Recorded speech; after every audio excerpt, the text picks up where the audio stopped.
Então, a Vivian vai fazer a nossa... o João vai fazer a nossa prece e a Vivian vai ler a página, né?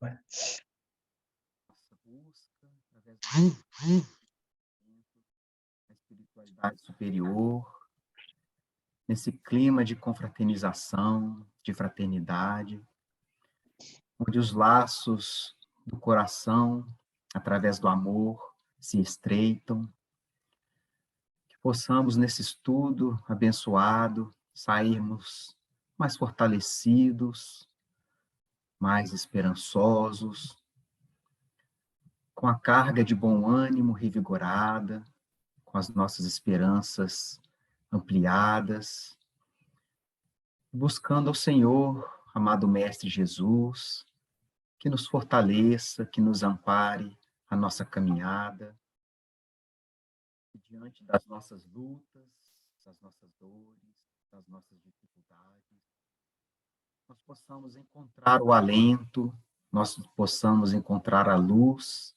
que muitas das vezes ensombra as nossas soluções, o nosso melhor querer, nosso bem fazer, que assim possamos sempre plantar o bem, semeando o bem, colheremos o bem, Senhor, ao longo da nossa jornada. Agradecemos a espiritualidade amiga e benfeitora, que dirige, que tutela esse abençoado estudo, que tanto nos ajuda, que tanto nos fortalece e esclarece.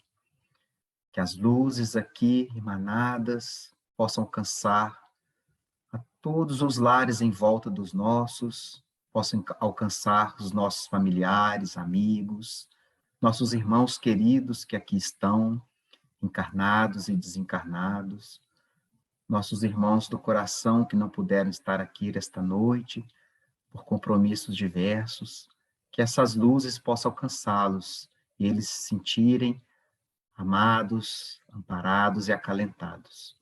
Gratidão, querido Jesus, pois podemos estarmos aqui reunidos em teu nome. Que assim seja. Graças a Deus.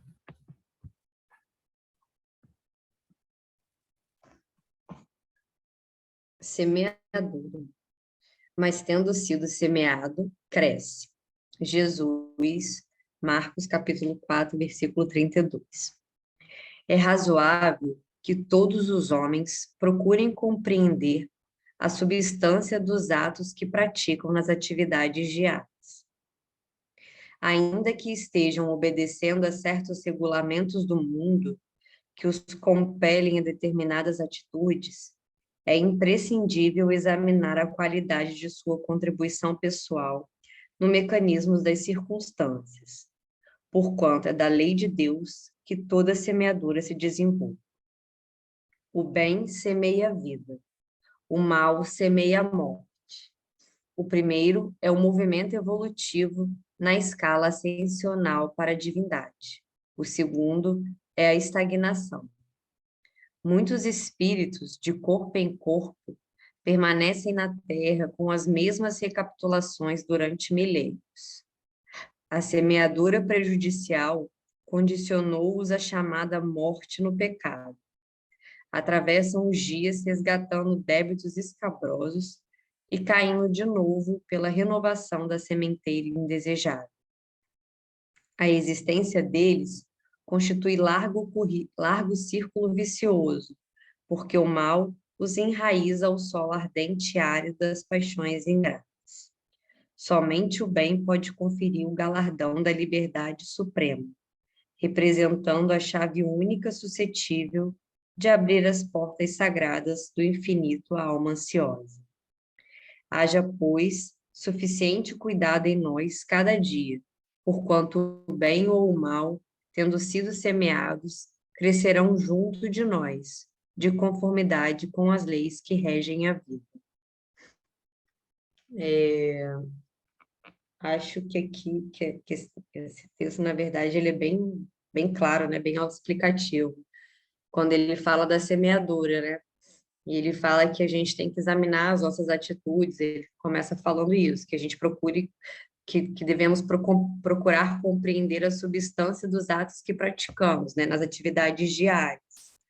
Porque aquilo que a gente plantar, né, é o que a gente vai inevitavelmente colher. E aí a gente tem que definir que caminho que a gente quer, se a gente quer semear o bem para colher coisas boas ou não.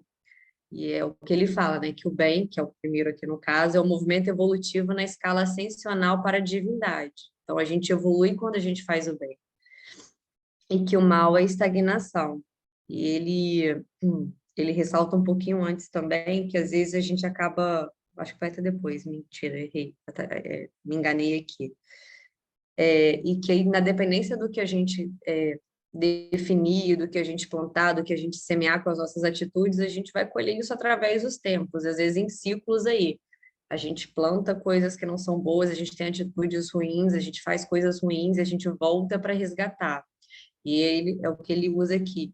E aí, às vezes, nesse círculo vicioso, a gente, porque está enraizado, que ele fala, porque o mal os enraiza ao solo ardente e árido das paixões ingratas, a gente fica nesse ciclo, volta para resgatar débito daquilo que a gente fez. Enquanto a gente não semear o bem, a gente não consegue prosseguir. E ele fala aqui, eu me perdi em algum momento, que, na verdade, por conta das circunstâncias da vida, a gente acaba, às vezes, né, compelidos a fazer, a plantar, a ter atitudes, a fazer coisas que aqui na Terra seriam não justificáveis, mas aceitas, e que, na verdade, dentro da lei de Deus não é. Então, que independente disso, a gente tem que seguir pelo caminho dele, que é o que, né, que nos guia, que nos faz. Ele termina falando que somente o bem pode conferir o galardão da liberdade suprema, representando a chave única suscetível para abrir as portas sagradas ao infinito, à alma ansiosa. Então, assim, não tem jeito. A gente tem que fazer o correto, seguir o correto, por mais que o mundo, né, insista, mostre para gente, aparentemente parece que é uma coisa mais fácil você fazer o mal, mas a gente tem que seguir o caminho correto. Acho que é isso. Acho que eu já me enrolei um pouco para falar. Falou bem.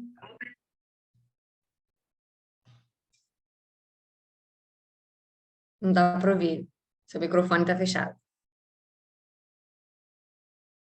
Ele vai falar exatamente que não tem como, né? Aquela tal história que é uma frase que os espíritas falam muito, que a semeadura é livre, você planta o que você quiser, mas a colheita é obrigatória.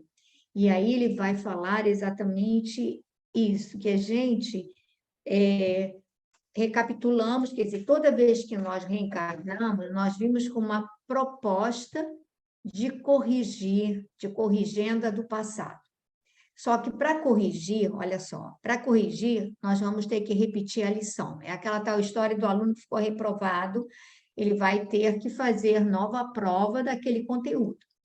Então, para fazer nova prova do conteúdo, vamos passar por situações semelhantes. Mas como trazemos hábitos enraizados, a nossa tendência é repetir comportamentos. Esse é o nosso problema. Então, é aquela pessoa que se perdeu pelo mau uso da beleza do corpo, se deixou seduzir por paixões, desencadeou paixões assim arrasadoras, enfim, prejudicou a vida de muita gente. Ela traz a tendência, ela vem novamente para agora não, agora eu vou disciplinar. Só que às vezes vem novamente no corpo bonito, traz uma tendência à sedução, e aí ela vai saber, enfim, aquelas pessoas vão se aproximar dela, e ela novamente vai partir para aquela coisa da busca das paixões, do atendimento, daqueles anseios, ou seja, e cada vez que a gente repete e não aprova, o que a gente está fazendo? A gente está complicando, porque a cada vez a repetição se torna sempre com um adicional de um complicador. Então, à medida que nós vamos falhando e repetindo, as provas vão se complicando, porque é como se nós gastássemos dádivas mal utilizadas e nós vamos perdendo. Então, se você veio, não sei, de uma família que te fortalece, que te disciplina, aí depois você já não traz essa família estruturada, então você já vem com mais dificuldades, até que chega um ponto, quando nós dizemos basta, basta mesmo, e aí a gente vem para provações muito mais difíceis e árduas, e aí acaba que o espírito, às vezes, é vitorioso em provas muito, muito mais difíceis.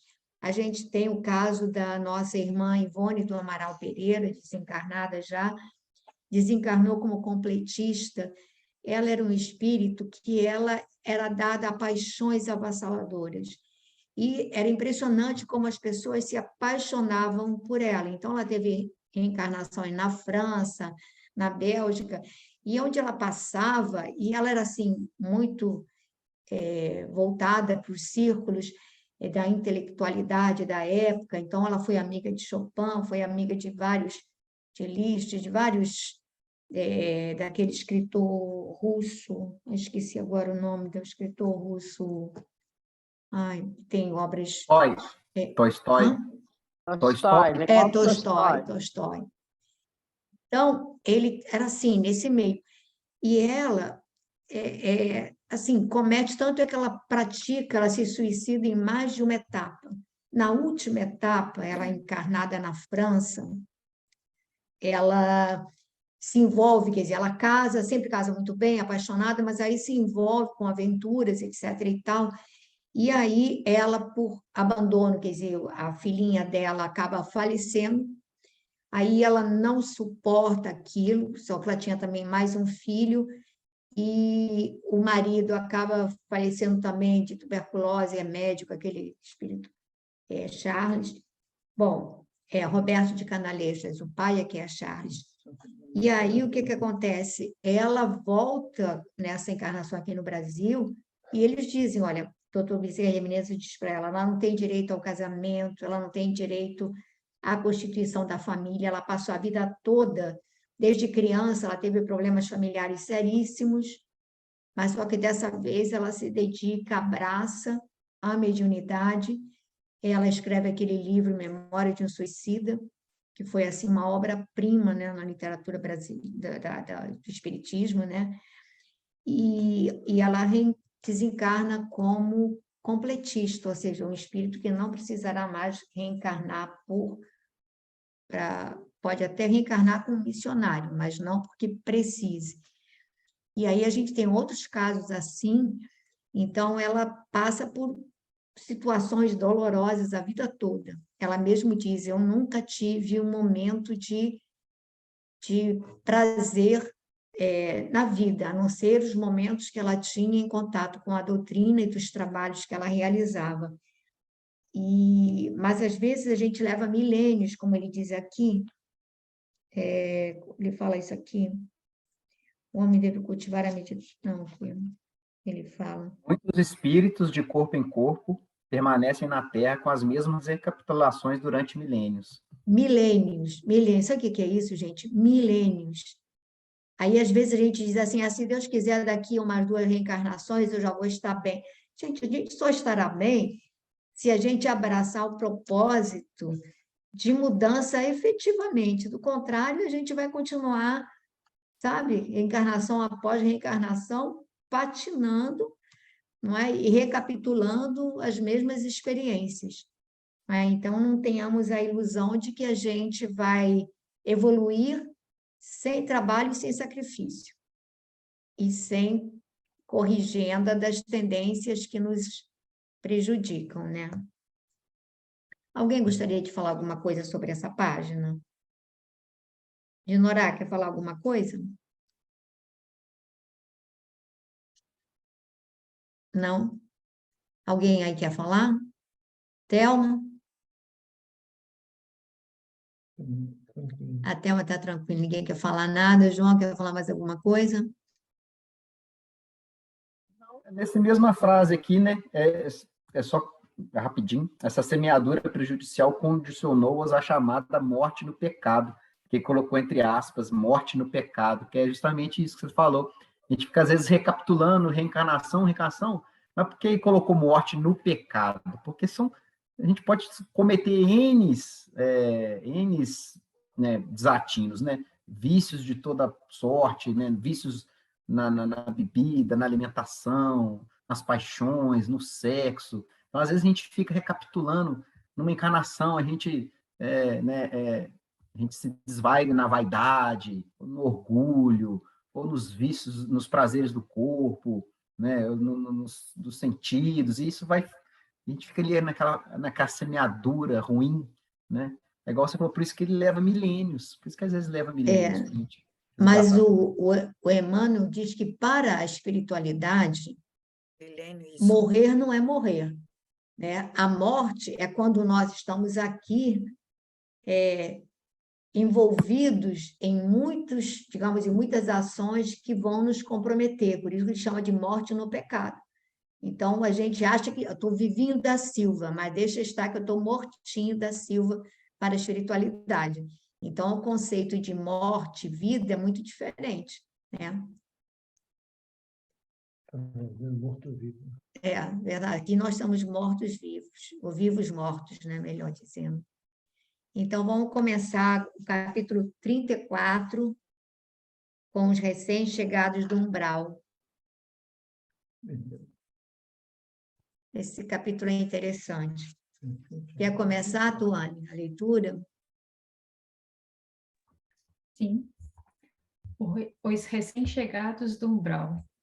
Estacaram as matilhas e cães ao nosso lado, conduzido por trabalhadores de pulso firme. Daí a minutos, estávamos todos enfrentando os enormes corredores de ingressos à Câmara de Retificação. Servidores movimentavam-se apressados. Alguns doentes eram levados ao interior, sob amparo forte. Não somente Narcisa, Salúcio e os outros companheiros se lançavam à lida, cheios de amor fraternal, mas também os samaritanos mobilizavam todas as energias no afã de socorrer. Alguns enfermos portavam-se com humildade e resignação. Outros, todavia, reclamavam em altas vozes. Atacando igualmente o serviço, notei que uma velhota procurava descer do último carro, com muita dificuldade. Observando-me de perto, exclamou espantada: "Tenha piedade, meu filho. Ajude-me, por amor de Deus." Aproximei com interesse. "Cruz, credo!" Continuou benzendo-se. "A graça, a providência divina. Afastei-me do purgatório. Ah, que malditos demônios lá me torturavam. Que inferno! Mas os anjos do Senhor sempre chegarão." Ajudei-a a descer, tomando de extrema curiosidade. Pela primeira vez, ouvi a referência ao inferno e ao purgatório, partidas de uma boca que me parecia calma e ajuizada, talvez obedecendo mais à malícia que me era peculiar. Interroguei. "Vem assim de tão longe?" Falando desse modo, afetei ares de profundo interesse fraternal, como costumava fazer na terra. Olvidando por completo, naquele instante, as sábias recomendações da mãe de Lísias. A própria criatura, percebendo o meu interesse, começou a explicar-se. "De grande distância, foi na terra, meu filho, mulher de muito bons costumes. Fiz muita caridade, rezei insensatamente, como sincera devota, mas quem pôde com as artes de Satanás.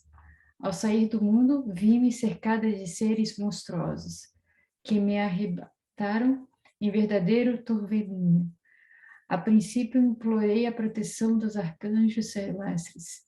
Os espíritos diabólicos, entretanto, conservaram-me enclausurada, mas eu não perdi a esperança de ser libertada de um momento para outro, porque deixei uns dinheiros para as celebrações de missas mensais para o meu descanso.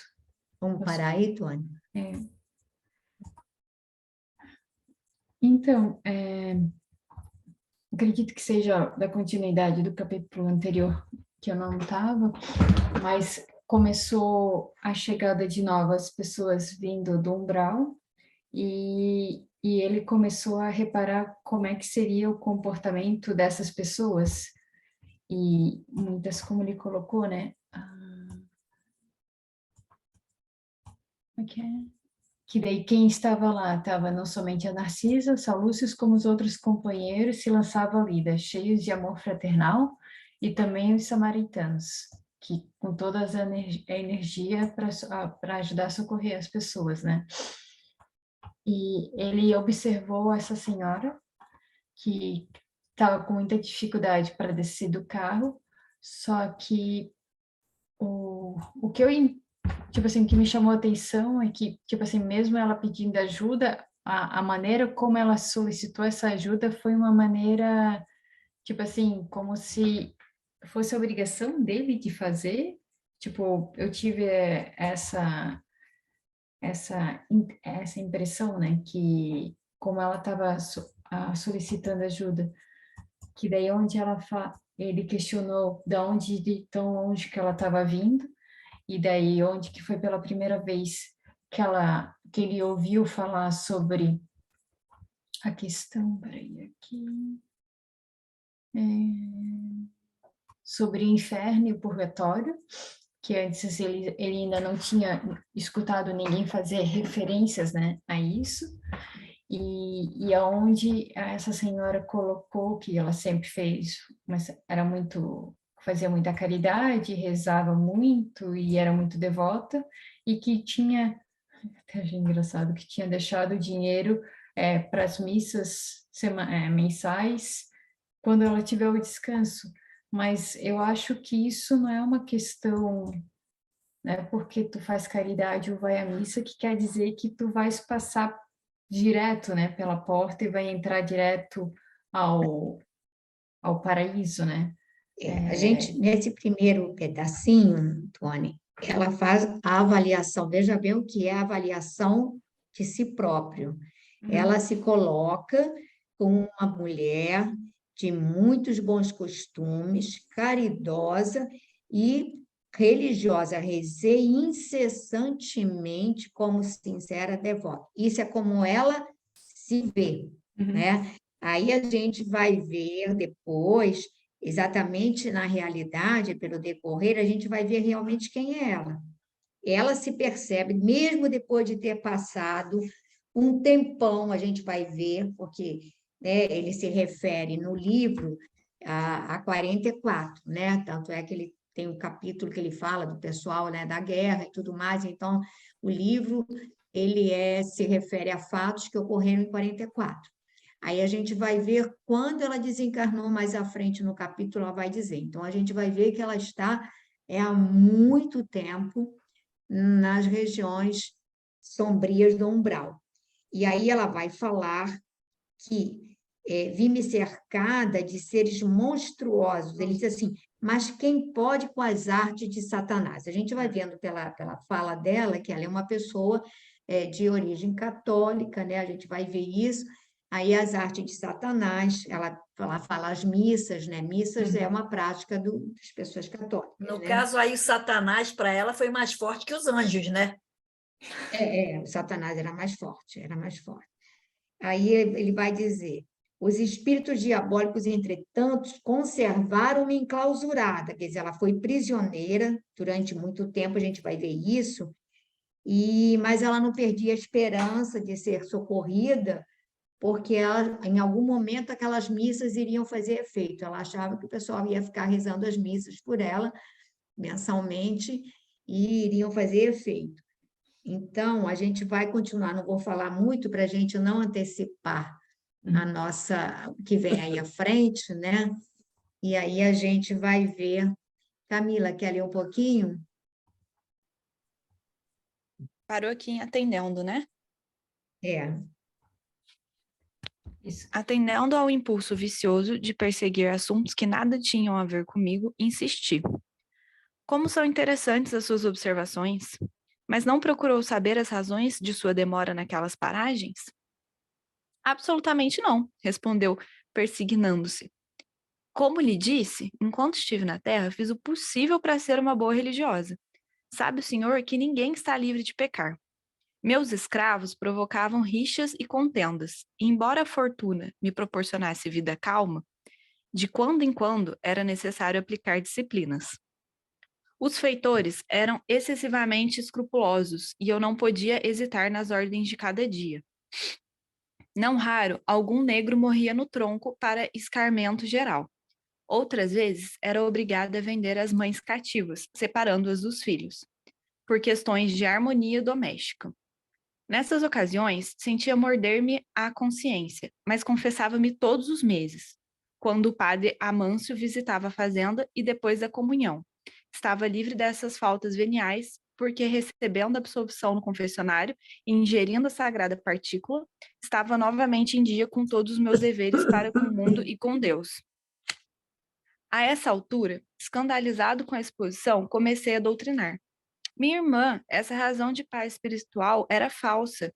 Os escravos eram igualmente nossos irmãos. Perante o Pai Eterno, os filhinhos dos servos são iguais aos dos senhores. Ouvindo-me, bateu o pé autoritariamente e falou irritada. Isso é que Você dá não. uma paradinha, Camila? Comentar Posso. esse trecho que você leu, que é bem importante, aí depois a gente prossegue. Aqui ele começa, que é engraçado, porque ele já tinha mencionado isso quando a Tuane leu, que ele já estava curioso para saber da vida dela, né? Então ele sabe que ele está no erro ali perguntando, mas ele insiste, e aí, como um bom cientista, né? Como ele fala anteriormente, onde a Tuane leu, que ele costumava fazer isso na Terra, ele continua perguntando para saber o que ela tinha para falar. E aqui é um complemento do que a gente começou a ler, e ela fala que, na época dela, né, ela fez o possível para ser uma boa religiosa. Então, na percepção dela, ela estava ali certíssima de que ela tinha sido uma pessoa muito boa. Só que ela começa a falar dos escravos, que na época dela ela tinha os escravos, e que ela fez algumas coisas muito pesadas, que não raro algum negro morria no tronco, ela fala, né, para escarmento geral, outras vezes era obrigada a vender as mães cativas, separando-as dos filhos. Então, ela fez uma série de coisas muito problemáticas, muito emblemáticas, mas que mesmo assim, depois de fazer essas coisas, reconhecendo que não eram coisas boas, ela ia e se confessava como se aquilo fosse salvar a alma dela. E aí se confessava, pedia desculpa, e aí na parte que a Tuane leu também, ela dava um dinheiro à igreja, acreditando que a alma dela realmente ia ser salva disso tudo. Deixa eu ver. Não, mas repara, Aí, você já reparou que ela, quando ela levava os negros, ela diz que os capatazes, eles eram muito escrupulosos, quer dizer, não eram eles que eram cruéis, mas aí ela tinha que impor a disciplina, então ela que estabelecia essas penas rigorosas. E ela não se sentia mal porque o negro morreu, ela só sentia a consciência um pouco pesada quando ela separava as mães das crianças, por questões de disciplina doméstica. Aí a gente não sabe, porque aí a gente sabe que a gente tem muitos casos, né, de senhores que se envolviam com as escravas mais bonitas, etc. e tal, e que aí, normalmente, quando as sinhás percebiam qualquer, assim, tendência dessa natureza, eles simplesmente vendiam as escravas, deixavam os bebês, porque se tornariam trabalhadores também, era como se fosse um patrimônio, né? Então, vendia a escrava e ficava com as crianças. Então, ela só se sentia a consciência um pouquinho pesada nessa questão, mas repara que ela não fala, ela não se sente incomodada porque ela levou um negro, um escravo à morte. Ela acha que aquilo ali eram disciplinas que precisavam ser aplicadas. Então, aí a gente é importante ver o conceito que ela tem de religiosa virtuosa, né? Caridosa, porque ela dava doações da igreja, né? Que conceito que ela tem de ser uma boa pessoa, né? E de achar que simplesmente uma confissão e comungar, a consciência ficava tranquila, né? Ficava livre. Você vê que ela diz que ela ficava, tipo, zerada, consciência limpa, tranquila para encarar tudo, sem problema nenhum, porque já havia confessado o crime, já havia feito a penitência, né? E tá tudo tranquilo, né? Muito, chega a ser irônico, né? Isso tudo, né? Mas continua aí. Não, Aí mas eu agora acho a que gente... nessa parte é só isso, porque depois vai complementando, né? Quer que eu Bom, continue? pode continuar mais um pouquinho. Ouvindo-me, ela bateu o pé autoritariamente e falou irritada. Isso é que não. Escravo é escravo. Se assim não fora, a religião nos ensinaria ao contrário. Pois se havia cativos em casa de bispos, quanto mais em nossas fazendas. Quem haveria de plantar a terra senão eles? E creia que sempre lhes concedi minhas senzalas como verdadeira honra. Em minha fazenda, nunca vieram ao terreiro das visitas, senão para cumprir minhas ordens. Padre Amâncio, nosso virtuoso sacerdote, disse-me na confissão que os africanos são os piores entes do mundo, nascidos exclusivamente para servirem a Deus no cativeiro. Pensa, então, que me poderia encher de escrúpulos no trato com essa espécie de criaturas? Não tenha dúvida, os escravos são seres perversos, filhos de Satã. Chego a admirar-me da paciência com que tolerei essa gente na terra. E devo declarar que saí quase inesperadamente do corpo por me haver chocado a determinação da princesa libertando esses bandidos. Decorreram muitos anos, mas lembro-me perfeitamente. Achava-me adoentada, havia muitos dias, e quando o padre Amâncio trouxe a nova da cidade, piorei de súbito. Como poderíamos ficar no mundo vendo esses criminosos em liberdade? Certo, eles desejariam escravizar-nos por sua vez. E a servir a gente dessa laia não seria melhor morrer? Dá uma Recordo paradinha, então, agora aí, Camila. Tá. Não, acabou para aqui. Não. Que depois continua. Aqui ainda tem um pouquinho para acabar o Tá, parágrafo. então acaba o parágrafo aí. Recordo que me confessei com dificuldade, recebi as palavras de conforto do nosso sacerdote, mas parece que os demônios são também africanos e viviam à espreita, sendo eu obrigada a sofrer-lhes a presença até hoje. Então, pode comentar. Então, primeiro ela fala, né, que escravo é escravo, então ela não considera escravo como irmão, como... E aí ela fala que ela aprendeu isso na religião. Então, se fosse ao contrário, a religião teria ensinado ao contrário. Aí aqui cabe uma crítica, talvez, à religião, ao padre e à religião em si, naquela época, né? Padre Amâncio, nosso virtuoso sacerdote, disse-me que a confissão, os africanos são os piores entes do mundo. Então, eu não sei, eu acho que essa página é a pior de todas, porque ela é muito pesada. O próprio padre fala que os africanos são os piores entes do mundo, nascidos exclusivamente para servirem a Deus no cativeiro. Então, assim, eu acho que... Eu não sei se é um pouco de maldade dela ou se é realmente ignorância, assim, da parte, sabe? Dela achar que ela estava fazendo o certo, enfim, porque ela aprendeu assim. Mas eu acho que também é uma forma de, talvez, de livrar a consciência, não sei. E aqui ela fala que os escravos eram seres perversos, filhos de Satã. E aqui é uma parte também horrorosa que ela fala que ela estava doente e ela piorou porque ela ficou sabendo que a princesa ia libertar os escravos, né? E aí isso piorou a condição dela, enfim, ela preferia morrer a ter que se sujeitar a trabalhar para eles eventualmente se isso acontecesse, porque na cabeça dela isso aconteceria. Mas eu acho que, assim, aqui também é perigoso essa parte da religião, né? Da orientação da religião, A como que ela é gente, importante e perigosa ao mesmo tempo. o que a gente sabe, Camila, é que havia sacerdotes, sempre houve sacerdotes muito bons, né? O próprio padre Manuel da Nóbrega, José de Anchieta, eles vieram e auxiliavam não só os índios, como até os negros.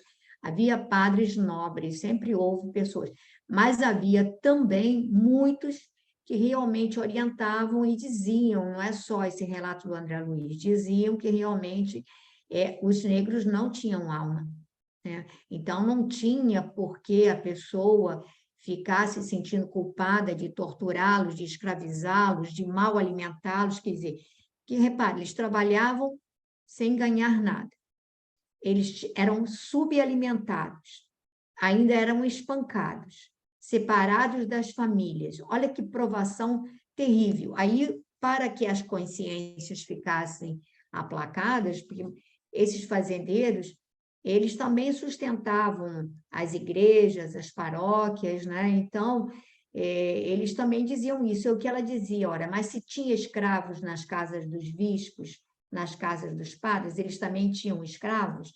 Então, digamos assim, fechava-se assim a consciência para poder explorar esses irmãos de maneira, digamos assim, totalmente inconsciente.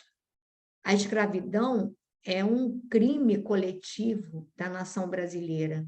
Dizem os espíritos que a nação brasileira tem 2 crimes grandes coletivos. Um é a Guerra do Paraguai e o outro é a escravidão. O que os males provocados pela escravidão, até hoje estão sendo resgatados. Até hoje tem espíritos ainda nessa condição, na espiritualidade, porque, repara, ela disse que os demônios eram africanos. Por que ela disse que os demônios eram africanos? Quem é que estava esperando ela? Eram os escravos que ela levou, né? Ela torturou até a morte.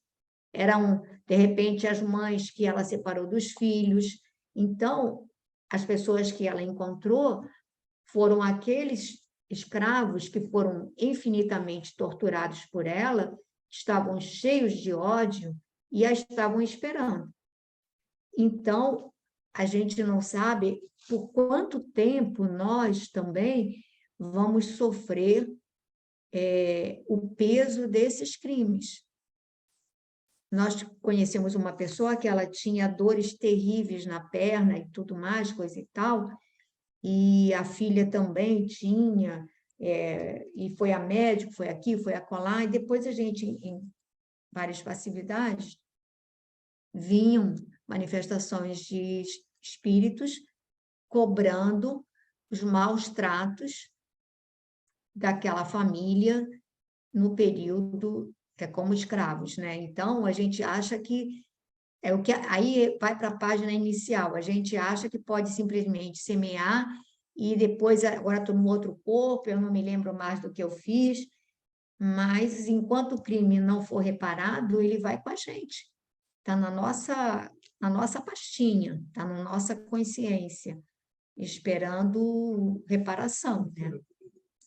Não tem como, gente. A gente pensa que vai se libertar, mas não tem como.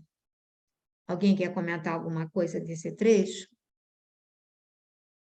Não? Ninguém quer fazer nenhum comentário? Eu só acho que... Não, acho que, na verdade, hoje em dia, a gente ainda vê muito preconceito, a gente tem várias situações com quem é negro, e isso é ruim hoje em dia. Imagina aquela época, que tudo era muito mais permissivo. Então, para eles, aquilo era uma coisa normal e que tinha aval da igreja de que estava tudo bem. Então, se ela rezasse a missa, se ela deixasse lá, se ela se penitenciasse, então, para ela estava semeando de forma ok.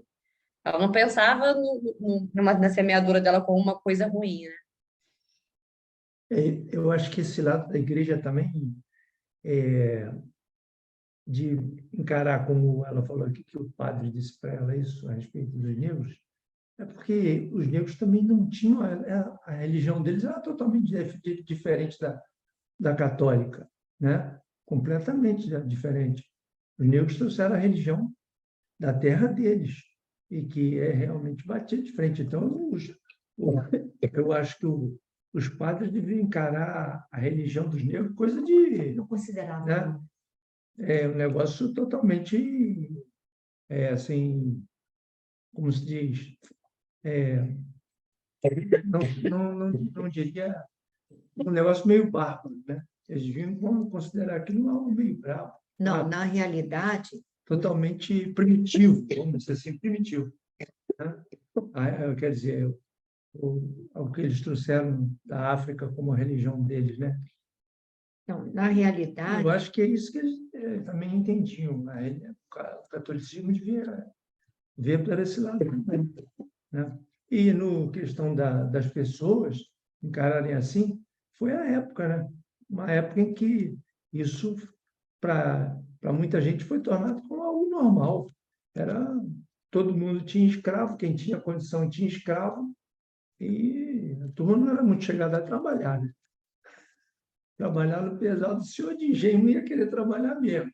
Então, para eles tudo justificava, né? A igreja não desaprovava também, que se a igreja desaprovasse logo de cara, com certeza muitos iam pensar duas vezes. Bom, né? mas a gente sabe que a igreja sempre foi envolvida nos interesses sociopolíticos, no poder, ela era mantida e sustentada por quem, né? Então, Fazendeiro. automaticamente, Gente, basta ver que se existir uma Inquisição, o que a gente podia esperar?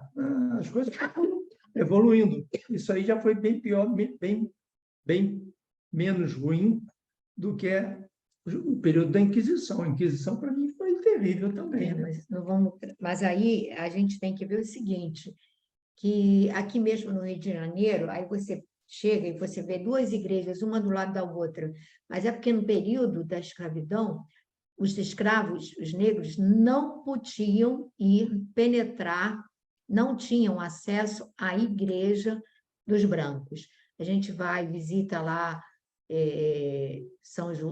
como é que chama? São João del Ouro Rei, vai Preto ver tem. aquelas Ouro Preto. igrejas.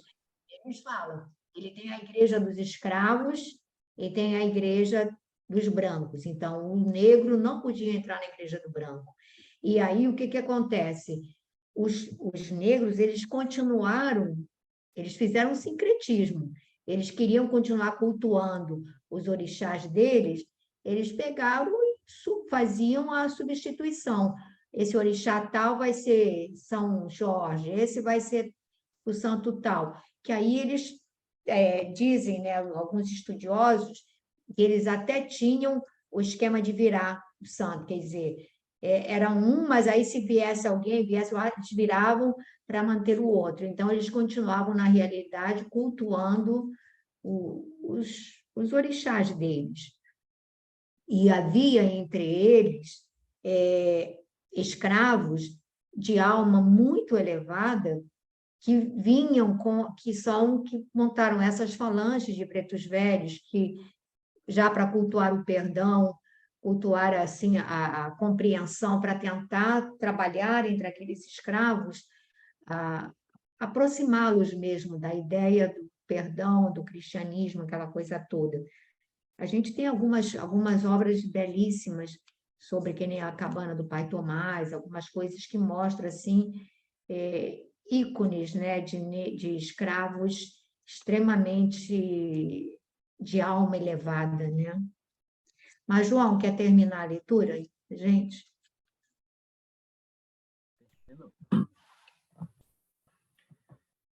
E quando veio, perguntei.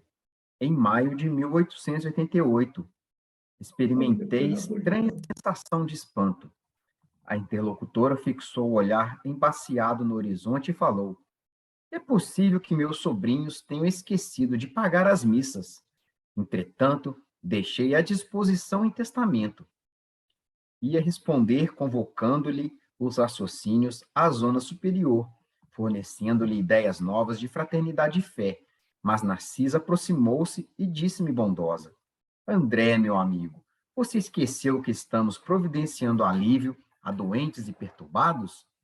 Que proveito lhe advém de semelhantes informações? Os dementes falam de maneira incessante, e quem os ouve, gastando interesse espiritual, pode não estar menos louco. Aquelas palavras foram ditas com tanta bondade que corei de vergonha, sem coragem de a elas responder. Não se impressione, exclamou a enfermeira delicadamente. Atendamos os irmãos perturbados. Mas a senhora é de opinião que estou nesse número? Perguntou a velha melindrada. Narcisa, porém, demonstrando suas excelentes qualidades de psicóloga, tomou a expressão de fraternidade carinhosa e exclamou: não, minha amiga, não digo isso. Creio, porém, que deve estar muito cansada. Seu esforço purgatorial foi muito longo. Justamente, esclareceu a recém-chegada do umbral. Não imagino o que tenho sofrido, torturada pelos demônios. A pobre criatura ia continuar repetindo a mesma história, mas Narcisa, ensinando-me como proceder em tais circunstâncias, atalhou. Não comente o mal. Já sei tudo o que lhe ocorreu de amargo e doloroso. Descanse, pensando que vou atendê-la. E no mesmo instante dirigiu-se a um dos auxiliares sem afetação. Você, Zenóbio, vá ao departamento feminino e chame Nemésia, em meu nome, para que conduza mais uma irmã aos leitos de tratamento.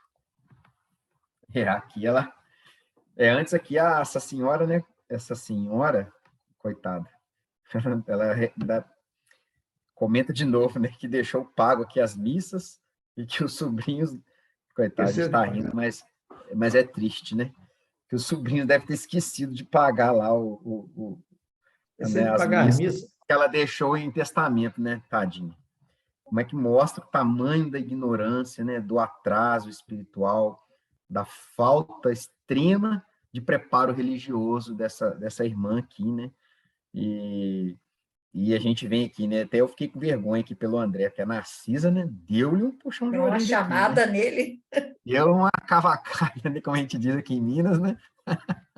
E ele ficou, coitado, ele perdeu até o rumo aqui, né? Porque, né, ele estava, na verdade, não estava agregando nada, né? Eles estavam ali para receber aqueles irmãos em extrema perturbação e ele estava, às vezes, ali exacerbando a perturbação daquela irmã, né? Fazendo a reviver as coisas da época de encarnada, revivendo as dores que ela, né, que ela viveu no umbral. Então, assim, não estava ajudando em nada. Então, a Narcisa, com muito, né, educadamente, deu-lhe uma chamada ali que trouxe ele à realidade ali do propósito que eles estavam ali, né? E acho que essa irmã escutou ela admoestando o André, mas eu também sou louca igual esse povo aí. Não, eu achei muito engraçado quando ela pergunta, né? Quando a Narcisa diz assim, atendamos os irmãos perturbados. E é engraçado que no instantinho ela ficou melindrada, mas a senhora é de opinião que estou nesse número? Tipo, será que E ela está me saiu chamando? muito bem, A né? senhora está me chamando de perturbada? Aí a Narcisa, eu nesse time. caridosa, né, diz para ela, não, irmã, você sofreu muito, né? A gente está aqui para, né, para te ajudar. E ela usa esse termo, né? Seu esforço purgatorial foi muito longo, né? Ainda trouxe um termo, né? Que essa irmã, né? Da Igreja Católica mesmo. Realmente, eu estava no purgatório. Então, assim, até nisso eles são caridosos, né? Se utilizam a gente sabe que não é isso, purgatório. Purgatório somos nós que criamos, é ela que criou aquele purgatório para ela, né? Com a vida que ela teve. Você vê que é triste a vida dessa senhora aqui, né? Enfim, né? E acho que termina nisso, né? Esse acolhimento, né? Para encaminhar essa irmã, né? Para o devido tratamento, né? Porque, né, na situação dela aqui, entrou perturbada, permaneceu perturbada e chegou ali extremamente perturbada, né? Mas repara que ela ainda não caiu em si. Não. Eu acho que o importante que o André Luiz relata isso, que é importante para a gente. Quantos de nós achamos, né? Os espíritas também vai dizer assim, não, porque olha, eu distribuo quem tem, Dinorá, o pessoal que diz assim, não, eu distribuu quentinha toda semana, então, o vou para a horário de cidade, distribuo sábado, quentinha, pode colocar faço aqui. isso, vou para o hospital daqui, em Jacarepaguá tinha um hospital de rancenianos, aí tinha gente que ia lá uma vez por mês, tinha verdadeiras caravanas, aí a pessoa, às vezes, não mudou nada no comportamento em casa, não mudou nada no trato com as pessoas, mas aí acha que, digamos assim, distribui tantas cestas básicas, faço isso, faço aquilo, tomo passe toda semana, não é? Aí já tenho direito aí para o nosso lar. Já vou pular o umbral, já vou direto para vou direto para o nosso lar, nem gente vou, achar. Nem vai para o nosso lar, nem vai para o umbral, nem vai passar por lá. Não, vai. Vai Pois passar o direto. pessoal acha Vai também. direto. Não, aí pior. Se for palestrante, é pior ainda, porque palestrante, se você eu acho que ensinava tem muito. e não praticava, é pior ainda. Acho né? que tem Então, muito, Pepita. pois é. Então, não é só católico, não. É qualquer religioso que queira dar carteirinha, está aqui minha carteirinha. Aí vai dar carteirada e aí... Para acordar lá no umbral vai ficar espantado, né? Igual acontece, tem muitos relatos aí, né? A gente vê de espiritistas aí, né? Aí Doutrinadores que acorda lá com aquela luzinha pequenininha, igual um trisquinho de isqueiro. Aí fica assustado. Nossa, mas eu era assim, eu fiz tantas coisas. Aí fica igual essa irmã, né? Então a gente não pode condenar os nossos irmãos católicos, evangélicos, porque espírita acho que ainda é pior ainda. Porque sabe, né? É pior. Porque nós temos um esclarecimento, quer dizer, essas obras nos dão um esclarecimento maior. Já sabe que a gente não pode viver da aparência nem do ritual, achando que isso vai nos salvar. Então, se você tem o conhecimento e não faz nenhum esforço para melhorar a conduta, para melhorar o pensamento, para melhorar, né, nosso espírito crítico, essas coisas todas, né? Aí a gente tá mal mesmo, né, João? Nós seremos mais cobrados por isso, né? Essa irmã, por exemplo, ela na ignorância dela, né, na falta na ignorância que eu digo, no sentido também do desconhecimento, né? Ela talvez seria muito menos cobrada do que nós que temos o conhecimento, né? Nós hoje, eu acho que a gente vai ser muito mais cobrado no atual momento que nós encontramos com todos esses esclarecimentos que nós temos, né? Então, acho que nossos irmãos, nossos amigos vão falar, poxa, mas o que vocês fizeram com tudo isso? Que vocês, né, que esforço que vocês fizeram diante de todo esse conhecimento, de toda essa revelação que nós temos, né? Então, acho que a nossa responsabilidade hoje acho que é muito maior do que essa irmã lá atrás, né? Com certeza. O pior dos desatinos que ela cometeu, né? Também a gente não sabe se também estava lá atrás fazendo isso, né? Mas Bem provável, muito provável. Né? Provável. Por isso que a gente tem que prestar atenção nas nossas atitudes, né? Assim, aquela atitude, quando a gente tem aquela atitude de achar que está melhor, a arrogância de achar que está numa condição melhor, aí a gente está perdido, né? Mas alguém gostaria de fazer algum comentário? Fala, Camilinha, tem tempo que a gente não ouve as suas perguntas. Eu gostei muito desse capítulo. Fiquei em choque, assim, né? Mas eu gostei muito desse capítulo. Nessa parte aqui que ele pergunta a ela quando que ela tinha vindo, e ela responde em 1888.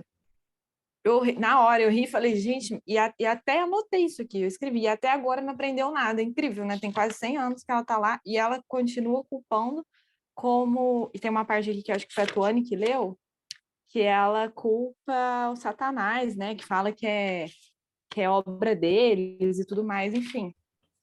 Esse capítulo é muito forte, é muito pesado, mas assim, eu achei que fosse acabar de outra forma, achei que ela fosse entender alguma coisa assim, sabe?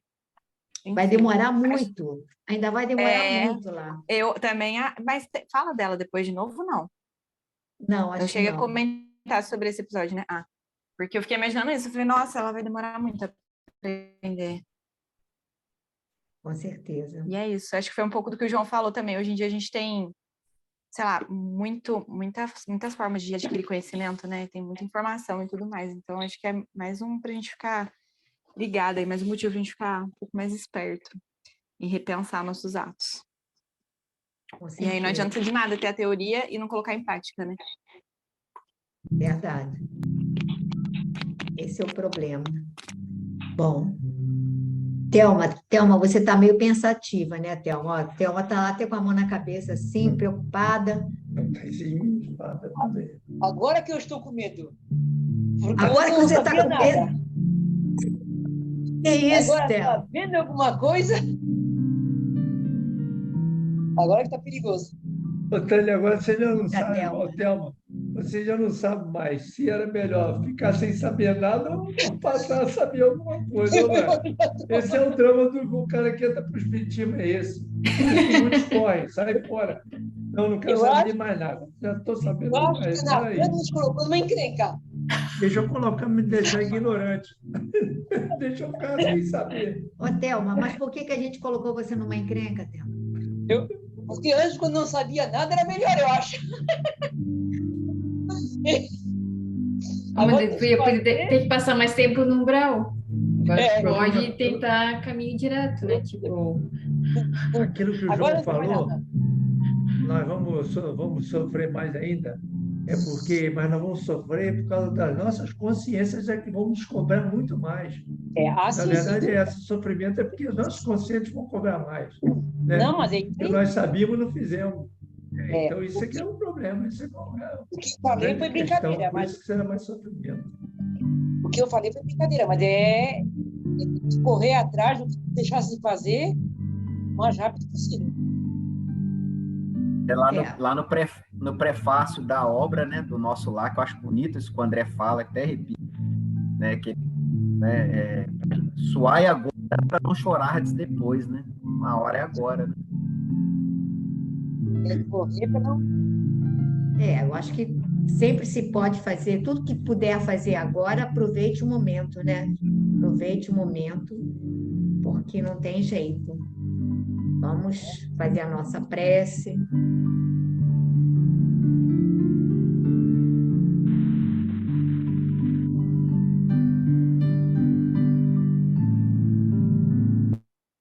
Então, nós agradecemos a Jesus pela oportunidade desse estudo, pela presença desses amigos encarnados e desencarnados.